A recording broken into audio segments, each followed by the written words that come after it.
그러면 일상이란 단어는 한자어입니다. 태양을 나타내는 해일자와 항상, 늘을 나타내는 항상 상자가 만나 이룬 단어가 일상입니다. 일상은 태양이 매일 뜨고 지듯이 늘 반복되는 것, 보통의 삶, 일반적인 삶, 그것을 우리는 일상이라고 말합니다. 한 사람이 어떤 사람인지는 특별한 한 날을 봐서는 알 수는 없습니다. 그의 일상을 들여다봐야 그를 알 수 있습니다. 그의 일상 속에 그 사람의 존재가 드러납니다. 일상에는 여러 반복적인 행위가 있습니다. 모든 사람이 공용통으로 하게 되는 무슨 반복적인 행위가 있지만 사람마다 자기만의 일상의 축이 되는 중심축이 있습니다. 즐거워하면서 하는 어떤 일이 될 수도 있고 자기 정체성의 중심이 되는 어떤 일이 있을 수도 있고 조금 힘들지만 사명감을 갖고 하는 어떤 일이 될 수도 있습니다. 아무튼 그 일상의 축이 자기에게 일상의 축이 되는 어떤 일들이 있습니다. 가장 우선하는 일, 가장 기쁘게 하는 일, 가장 재미있어 하는 일. 그 일상의 축이 무게 중심이 되어서 다른 일상을 지탱하는 힘이 됩니다. 다른 말로 하면 내 일상의 축이 무너지면 먹고 마시는 다른 일상들이 휘청거리는 그런 나름의 중심축이 다들 있습니다. 오늘 본문에는 주님의 일상이 짧지만 매우 선명하게 담겨 있습니다. 우리는 예수님을 만날 때 어떤 사건 중심으로 대부분은 만나기 시작합니다. 오병이어 사건 속에 있는 예수 그리스도, 무리를 걸으신 예수님, 죽은 나사로를 살리신 예수님, 아픈 이를 치유하시는 예수님, 그런 예수님을 만나고 또 그런 예수님을 만나고 싶어 합니다. 그런가 하면 또 때로는 큰 맥락 속에서 큰 줄기를 갖고 예수 그리스도를 만나기도 합니다. 아기로 이 땅에 오셔서 그리고 목수의 아들로 30여 년을 사시고 그리고 때가 찾아 공생활을 시작하셔서 사람을 가르치시고 고치신 예수 그리스도, 그리고 죄가 없으시면서 십자가를 지셨고 죽으셨고 그리고 부활 승천하신 예수님, 그렇게 맥락 속에서 예수님을 만나고 묵상합니다. 이 또한 매우 좋은 일입니다. 우리는 성경 속에 사건이 말해주는 예수도 만나고 신약뿐 아니라 구약부터 시작된 복음, 예수를 그렇게 흐름 속 안에서 만나기도 합니다. 신앙 여정은 그렇게 때로는 깊게, 때로는 넓게 주님을 만나가는 여정입니다. 그런데 굳이 맥락도 필요 없고 굉장히 깊은 것 같지도 않고 그런 일들을 우리가 복음서에서 만나곤 합니다. 그런 건 대부분 주님의 일상 중에 하나입니다. 오늘 본문에는 주님의 한 날의 시작을 기록합니다. 주님의 하루의 시작. 우리 한번 읽어볼까요? 오늘 본문 마가복음 1장 35절. 여러분의 주보에도 실어놓았습니다. 함께 읽겠습니다. 새벽 아직도 밝기 전에 예수께서 일어나 나가 한적한 곳으로 가사 거기서 기도하시더니 새벽에 일어나서 한적한 곳으로 가서 기도하시는 예수 그리스도의 모습. 이 본문에는 주님께서 매일 하셨다는 말씀은 없습니다. 근데 이제 신약의 원어인 헬라어에 보면 미완료형으로 이미 동사 안에 이게 매일 반복적인 행위라는 것을 동사가 이미 담고 있습니다. 그러니까 주님은 매일 새벽을 이렇게 기도하셨음을 우리가 알 수 있습니다. 여러분 한번 상상해 볼까요? 아직 해가 뜨지 않은 어두운 시간, 주님이 홀로 일어나 한적한 곳으로 가서 무릎을 꿇으십니다. 신의 아들이 하나님 아버지와의 만남을 가지십니다. 사람을 위해 간구하셨을 수도 있고 뭔가 필요한 것을 구하기도 하셨을 거고 또 묻기도 하고 듣기도 하셨을 것입니다. 아버지 하나님께 기도합니다. 아들이. 예수 그리스도는 이미 자기가 가야 할 길을 아셨을 겁니다. 공생애를 시작한 걸 보면 이미 아셨고 이미 그 길을 시작하시고 그 길을 가시고 있는 중인데도 계속 하늘 아버지와 소통을 계속 하신 겁니다. 예수님은 그렇게 하루를 여섰습니다. 예수가 새벽 아직 날이 밝기 전에 어둠과 밝음 사이에 무릎을 꿇고 기도를 하십니다. 예수님은 인류의 어둠과 밝음 사이에서 기도로 밝음을 열어가시는 중입니다. 빛이신 예수 그리스도께서 태양빛보다 먼저 하루를 그렇게 열어가십니다. 예수님은 그렇게 하나님 아버지의 만남으로 하루를 여셨습니다. 사랑하는 여러분, 여러분은 하루를 무엇으로 열고 계십니까? 하루의 첫 시간, 첫 생각, 여러분의 입에서 나오는 첫 번째 문장은 무엇입니까? 한번 떠올려 보실래요? 어떤 이들은 불만에 가득 차서 눈을 뜨는 분들이 있으실 겁니다. 불평과 불만으로 눈을 뜬다는 것은 불평과 불만으로 하루를 여는 겁니다. 그 많은 문고리 중에서 불평과 불만이라는 문고리를 잡고 자기 하루를 여는 겁니다. 그런가 하면 지루함과 게으름으로 눈을 뜨는 이들은 지루함과 게으름이라는 문고리를 잡고 자신의 하루를 시작하는 겁니다. 또 미움과 분노로 눈을 뜨는 사람, 그런 사람은 미움과 분노라는 붓을 들고 자신의 하루를 채울 가능성이 큽니다. 사랑하는 여러분, 오늘날 너도 나도 바쁘다고 하는 시대입니다. 너도 나도 스트레스가 많다고 말하는 시대입니다. 그런데 현대 도시인들의 모습, 도시사회인, 자본주의를 살고 있는 도시 이 한복판을 사는 우리들의 모습을 이렇게 잠깐 살펴볼까요? 늘 분주한데 삶이 허둥지둥합니다. 나름 열심히 사는 건 분명한데 마이너스 인생 같습니다. 어째 일도 많이 하는 것 같은데 질서가 없습니다. 나름 최선을 다해 사는데 하루하루 힘이 들고 재미도 없고 의미도 없는 하루를 보내는 것 같습니다. 사람들은 그래서 너도 나도 자꾸 일상을 벗어나고 싶다고 아우성을 합니다. 사랑하는 여러분, 여러분은 어떠십니까? 여러분은 여러분의 일상을 사랑하십니까? 여러분, 창조주 하나님을 생각하며 시작하는 그 하루는 또 어떨까요? 딱 눈을 뜨자마자 하나님을 부르는 사람, 하나님을 생각하며 눈을 뜨는 사람, 무릎 꿇음으로 시작하는 사람, 하루를 주께 맡김으로 시작하는 사람의 하루는 어떨까요? 여러분, 별일이 없으면 지루한 게 아니라 감사라는 걸 알게 됩니다. 또 별일이 생기면 하나님이 내 삶에서 뭔가 시작하시는구나를 알게 됩니다. 그래서 기대하기 시작합니다. 좀 힘들면 힘들더라도 감당하며 이것이 나에게 어떤 일을 이뤄갈 거라는 생각을 합니다. 또 어제의 일은 어제의 일로 그치는 힘이 생깁니다. 내일 일은 내일이 염려하게 맡길 줄도 알게 됩니다. 그래서 하루를 그냥 하루 단위로 힘있게 살아갈 수 있는 힘을 조금씩 갖게 됩니다.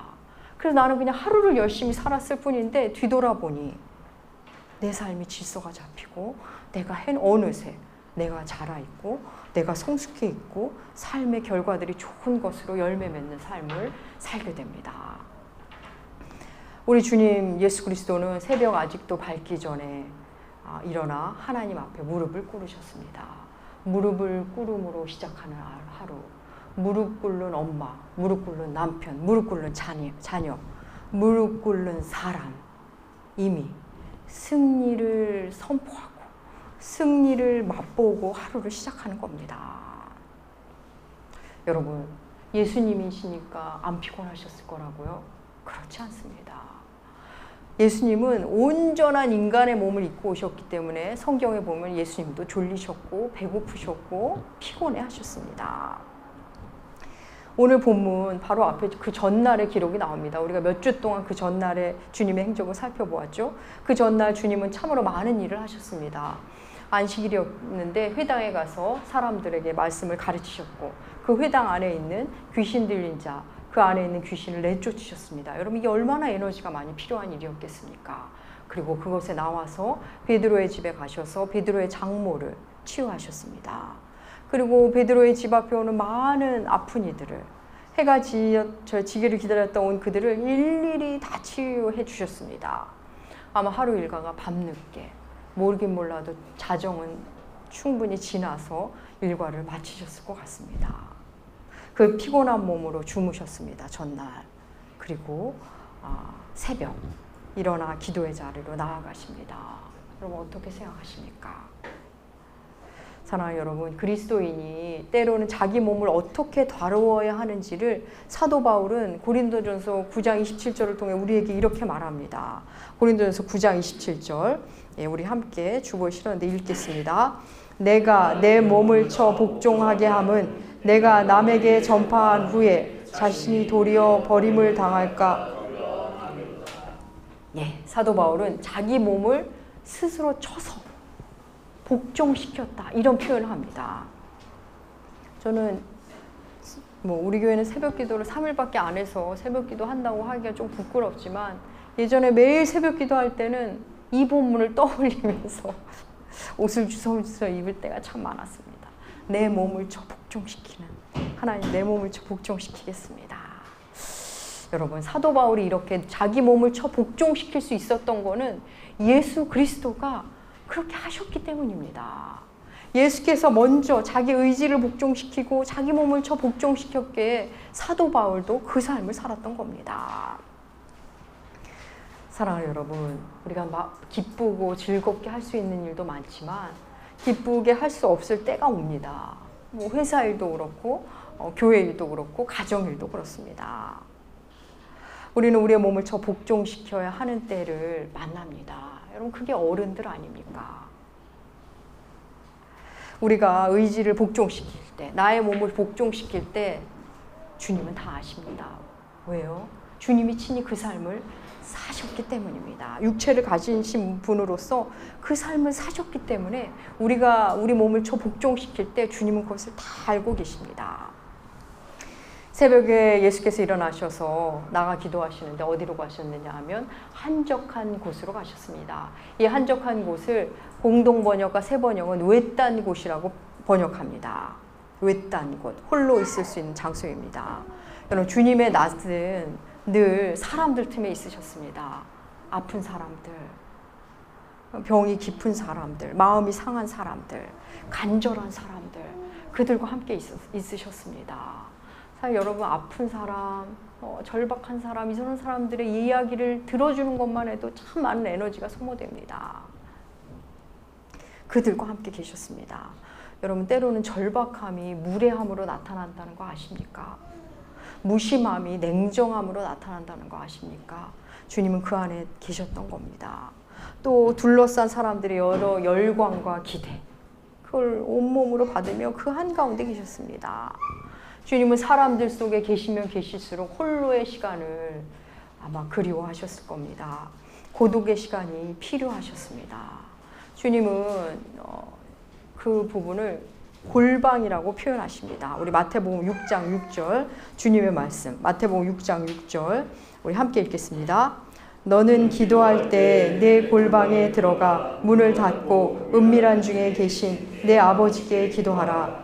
은밀한 중에 보시는 내 아버지께서 갚으시리라. 예, 기도할 때 내 골방에 들어가 은밀한 중에 계신 하나님께 기도하라, 이렇게 말합니다.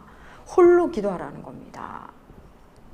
은밀함, 이 은밀함은 그러니까 숨어 계시는 하나님으로 번역되는 수 있는 단어입니다.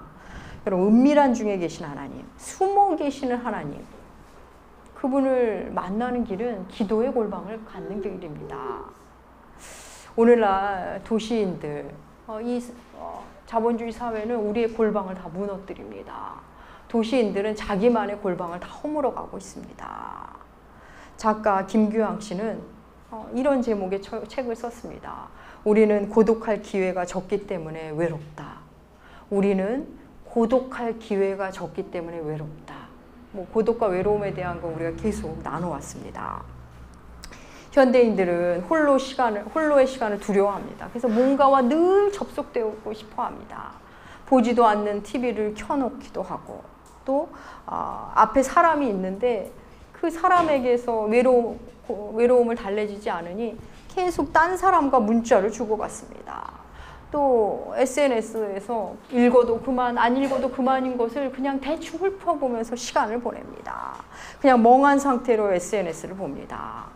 그렇게 홀로의 시간을 스스로 무너뜨립니다. 김규양 작가의 말대로 고독할 기회를 스스로 갖지를 않습니다. 그러니 늘 외로움의 상태로 외로움에 시달리는 겁니다. 새벽 날이 밝기도 전에 한적한 곳에 가신 예수님은 사실 이미 광야에서 고독의 시간을, 홀로의 시간을 보내신 분입니다. 그 지독한 홀로의 시간 이후에 예수 그리스도는 일상 안에서 홀로의 시간으로 들어가십니다. 여러분, 키에르 케고르는 인간을 이렇게 정의합니다. 신 앞에 선 단독자. 인간 모두는 신 앞에 선 단독자이다. 결국 신 앞에 단독자로 서게 되는 운명을 가진 존재가 인간이라는 겁니다. 완전히 외톨이로 신 앞에 서는 자, 바닥까지 좌절을 경험한 자만이 그 신을 만난다는 그런 의미이기도 합니다. 그렇습니다. 그 단독자로 서서 주님을 만나는 과정, 사실은 이게 신앙의 여정입니다. 사랑하는 여러분, 광야의 시간을 경험한 사람은 홀로의 광야, 그 작은 광야로 스스로 매일매일 걸어 들어갑니다. 일상 속에 작은 광야의 시간을 스스로 만들어 갑니다. 주님은 우리가 스스로 홀로의 시간을 들어가게 하기 위해서 우리가 의도하지 않는 광야, 우리가 가고 싶지 않는 광야를 건너가게 하시기도 합니다. 그곳에서 하나님을 경험하고 나면 이제 스스로 일상의 광야를, 일상의 홀로를 만들어갑니다.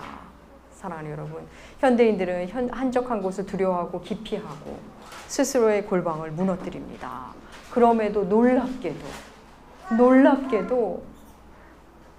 주님이 가지신 그것과는 색깔이 전혀 다른 반대편의 홀로의 어두운 시간을 한적한 곳으로 찾아다닙니다.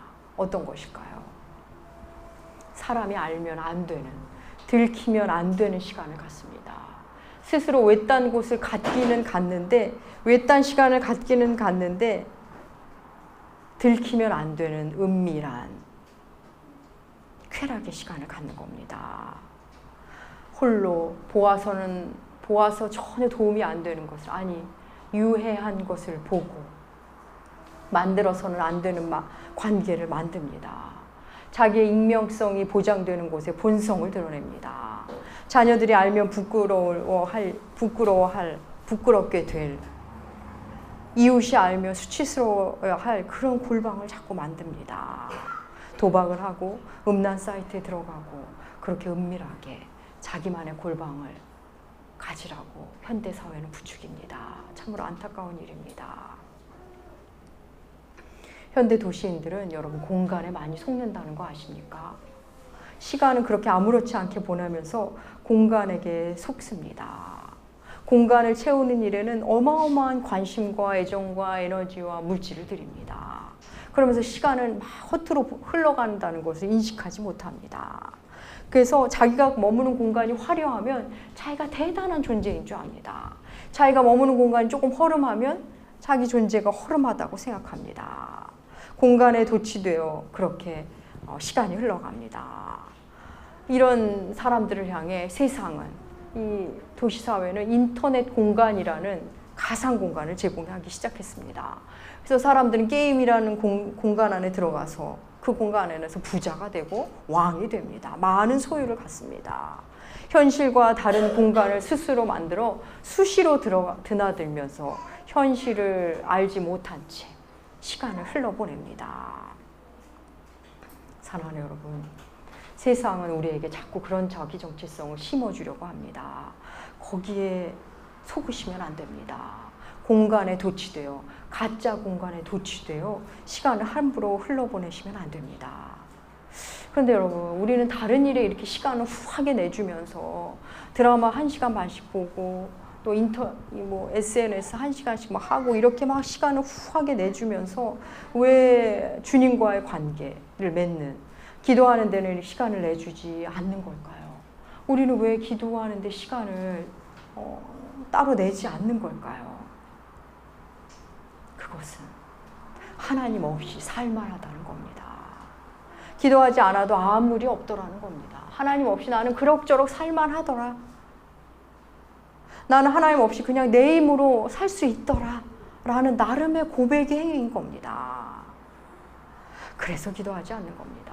그냥 육의 상태에 만족한 채로 그냥 사는 겁니다.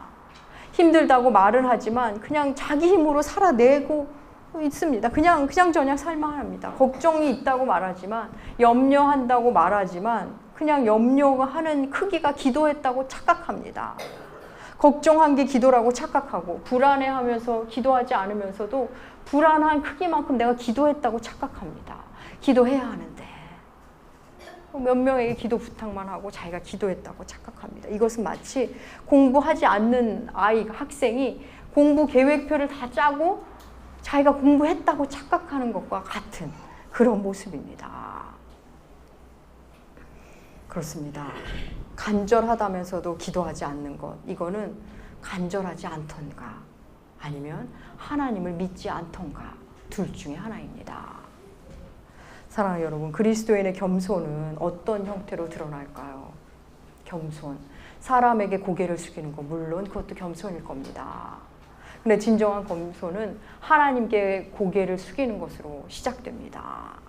자신의 한계를 인정하는 게 겸손입니다. 그 겸손이 무엇으로 드러나는가? 바로 기도로 드러납니다. 겸손한 자는 기도할 수밖에 없습니다. 기도. 그리스도인의 겸손은 기도로 드러납니다. 기도하지 않는 것은 하나님의 은혜가 필요 없다는 교만이며 하나님 앞에서의 과감한 도전입니다. 내가 다 책임지며 살겠다는 겁니다. 우리가 앞으로 또 함께 볼 본문 마가복음 9장에 보면 제자들이 쫓아내지 못한 더러운 영에 대한 이야기가 나옵니다. 예수께서 쫓아내시자 제자들이 주님께 묻습니다. 우리는 왜 그런 일을 하지 못했냐고. 그 본문 우리 함께 읽겠습니다. 마가복음 9장 28절과 29절 우리 함께 읽겠습니다. 집에 들어가심에 제자들이 조용히 묻자오되 우리는 어찌하여 능히 그 귀신을 쫓아내지 못하였나이까. 이르시되 기도 외에는 이런 종류가 나갈 수 없느니라. 예. 이런 영적인 존재, 이런 종류의 영적인 문제, 이런 종류의 보이지 않는 그 무엇, 이런 종류의 사람을 괴롭히는 그 무엇으로 나간다고요? 기도밖에는 다른 것으로 나가지 않는다. 예수께서 직접 말씀하셨습니다. 일상 속에 계속 누적되는 기도의 힘, 하나님과 계속 맞닿아 있는 사람만이 할 수 있는 일임을 예수께서 말씀하시는 겁니다. 사랑하는 여러분, 오늘날 교회 안에 기도 소리가 점점 줄어듭니다. 기도하지 않는데 권사가 됐습니다.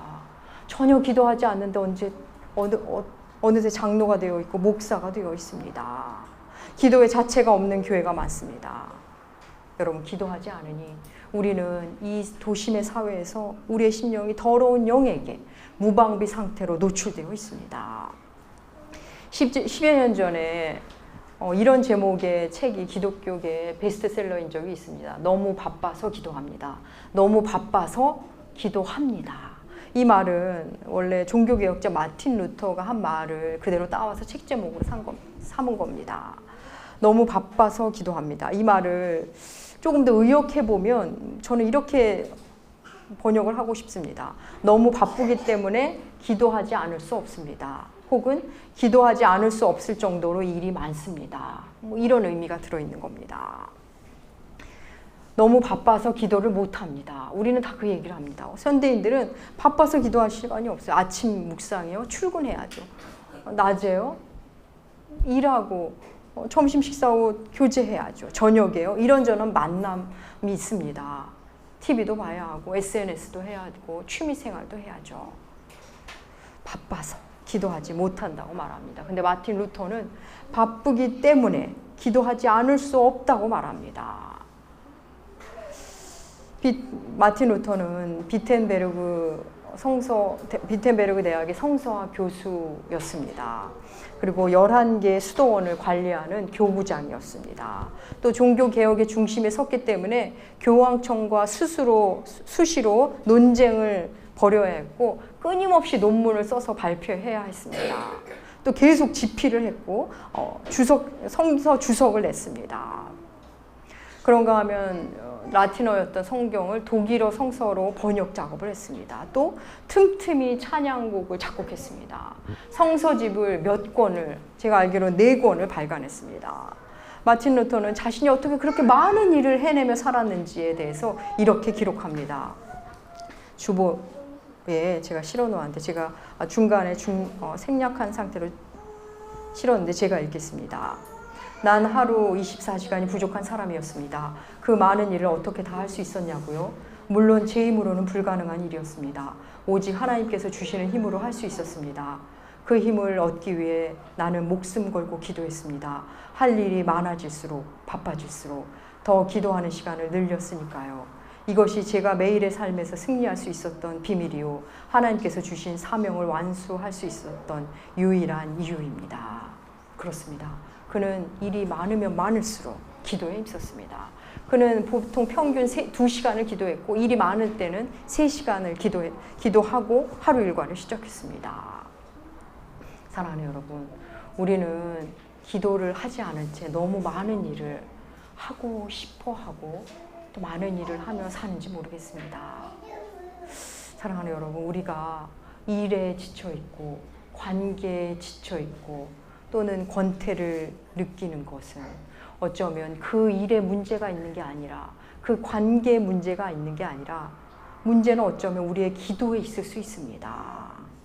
기도하지 않은 채 살아가려 하니 그리스도인의 패기와 열정이 하나도 없습니다. 기도하기 시작하면, 사랑하는 여러분, 기도하기 시작하면 그 일이 그리 크지 않음을 눈뜨게 됩니다. 또 그 관계가 꼭 나쁜 게 아니라는 걸 알게 됩니다. 내가 받은 그 상처와 실족이 도리어 나에게 영양분이었다는 것을 서서히 알기 시작합니다. 그리고 내 삶이 그리 불행한 삶이 아닌 것, 내 삶 안에 감사할 것이 얼마나 많은지도 기도한 자가 알기 시작합니다. 사랑하는 여러분, 우리 구주 예수 그리스도께서 하늘에 계시다가 이 땅에 오셨죠. 그분이 이 땅에서 어떻게 사셨을까요? 이 땅이 너무나 맞지 않았을 겁니다. 예수님과는 아예 그냥 맞지 않았을 겁니다. 그분과 전혀 맞지 않은 이 땅의 삶을 어떻게 사실 수 있었을까요? 바로 기도였습니다. 아직 밝기 전에, 새벽 아직도 밝기 전에 홀로 한적한 곳에서 오로지 하나님 아버지와 갖는 시간, 철저히 홀로 하나님 앞에 선 그 시간, 그 시간으로 그분의 삶을 살아내셨던 겁니다. 예수 그리스도의 일상의 중심축은 바로 기도였습니다. 여러분, 성경 사복음서를 읽다 보면 예수님은 매우 불규칙한 삶을 사셨습니다. 어떤 날은 밤 사경, 새벽 가까운 시간에 바다 위, 물 위를 걸어서 나타나시지를 않나. 어떤 날은 누구를 고치러 가시다가 중간에 사람 나타나면 또 이 사람 만나주시지를 않나. 어떤 날은 갑자기 장소를 이동하시지를 않나. 어떤 날은 꼭 가야 할 시간인 것 같은데 머물렀다 더 있다 가자고 하시질 않나. 매우 불규칙한 삶을 사시는 것처럼 보였습니다. 그럼에도 하나님과의 관계의 시간, 틈나는 대로 중간중간 기도하셨음을 우리는 사복음서를 통해 볼 수 있었습니다. 기도하심으로 사역을, 어떤 일을 하셔야 하는지를 늘 판단하셨고 그 일을 가셨던 것입니다. 사랑하는 여러분, 주님은 그렇게 그 시간을, 기도의 시간을 잃으면 안 된다는 생각으로 하나님 아버지와 멀어질 것을 두려워하며 부단히 기도하셨습니다. 그런데 우리가 기도하지 않은 채 어떻게 하나님과 멀어지지 않을 수 있을까요? 우리는 기도하지 않은 만큼 매일매일 멀어져 가고 있습니다. 사랑하는 여러분, 기도하십시다. 기도하시면 당장 변화되는 게 없는 것 같아도 꾸준히 부단히 기도하시면 상황을 바꿔주십니다. 아니, 상황이 안 바뀐다고요? 그러면 내가 바뀝니다. 바뀐 내가 그 상황을 달리 보기 시작합니다. 그러면 이미 상황이 바뀐 겁니다. 그래서 우선순위가 바뀌고 본질을 다시 잡게 됩니다. 무엇이 중요한지 다시 정리되고 질서가 잡히고 단순한 삶을 살기 시작합니다. 사랑하는 여러분, 자본주의 도시사회는 우리의 골방을, 일상을 계속 무너뜨려 왔고 앞으로도 무너뜨릴 겁니다. 골방을 다시 세우십시다. 그렇지 않으면 우리는 엉뚱한 골방을 만들어 놓고 죄의 자리로 이리 끌리고 저리 끌리고 다니게 됩니다. 사랑하는 여러분, 그러면서 몸이 상하고 영혼이 상합니다. 기도 시작하십시오. 기도로 하루를 여십시오. 처음에는 5분도 좋고 10분도 좋습니다. 그렇게 계속 누적이 되면 어느새 내가 20분을 기도하고 30분을 기도하기 시작합니다. 새벽 기도도 하시고 금요 기도에도 나오십시오. 하나님과 멀어질 것을 경계하고 내 몸을 복종시킴으로 하나님 앞에 나오십시오. 주님도 의지를 꺾으시고 몸도 복종시키셨습니다. 사도 바울도 그랬습니다. 신앙은 결국 하나님과의 사귐입니다. 사귐의 시간, 기도가 길어질수록 우리는 주님을 닮아갑니다. 기도하십시다. 하늘로부터 오는 평안, 은혜를 개별적인 그 기도 시간에 우리는 만나게 됩니다. 사랑하는 여러분, 참 좋은 계절이 왔습니다. 이 가을 하루 첫 시간을 주님께 드리고 매일매일 깊게 주님을 만나심으로 더욱 주님을 닮아가시는 여러분들 되시길 축복합니다. 기도하겠습니다. 하나님 아버지 감사합니다. 바쁘면 바빠서 한가하면 다른 것부터 하느라 기도하지 못했음을 고백합니다. 날마다 우리를 기다리시는 주님, 주님 앞에 단독자로 서서 충만한 기쁨을 맛보고 그 힘으로 질서 잡힌 삶, 정돈된 삶, 열정의 삶을, 자유의 삶을 살게 하여 주시옵소서. 감사드리며 존귀하신 예수님의 이름으로 기도합니다.